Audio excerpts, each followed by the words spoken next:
Евангелие според Матеј, 28 глава.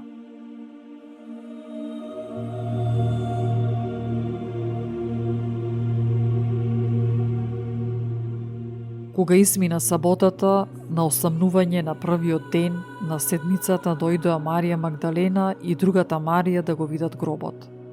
И ете, стана голем потрес. Ангел Господов слезе од небото, пристапи, го отстрани каменот од гробната врата и седна на него. Лицето му беше како молња, а облеката бела како снег. А стражарите, уплашени од него, трепереа и беа како мртви. Ангелот им се обрати на жените и им рече: „Не плашете се, знам дека го барате Исуса распнатиот. Не е овде, воскресна, како што беше рекол. Дојдете и видете го местото каде што лежел Господ. Па отидете бргу и кажете им на учениците негови дека тој воскресна од мртвите. И ете, ќе отиде пред вас во Галилеја, таму ќе го видите.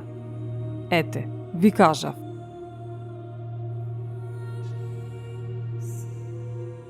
И излегоа брзо од гробот со страв и голема радост и отрчаа да им соопштат на учениците негови.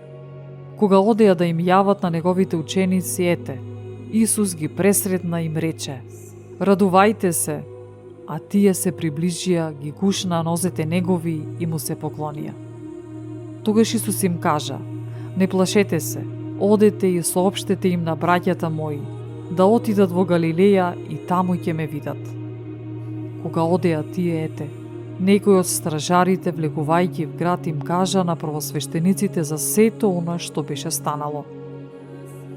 А тие, кога се собраа со старешините и се посоветуваа, им дадоа многу пари на војниците, велејки: „Кажете дека учениците негови дојдоа ноќе и го крадоа додека ние спиевме.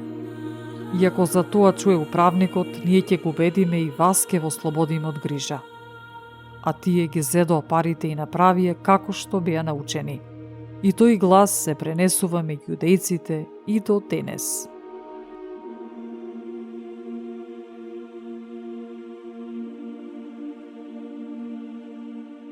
А 11 ученици отидоа во Галилеја, на гората, каде што им беше заповедал Исус. Па штом го видоа, му се поклонија, а некои се посомневаа. А Исус, кога пристапи, проговори и рече: „Ми се даде секаква власт на небото и на земјата. Одете и научете ги сите народи, крштевајќи ги во името на Отецот и Синот и Светиот Дух, и учејќи ги да пазат се што сум ви заповедал. И ете, јас сум со вас преку сите дни до крајот на светот.“ Амин.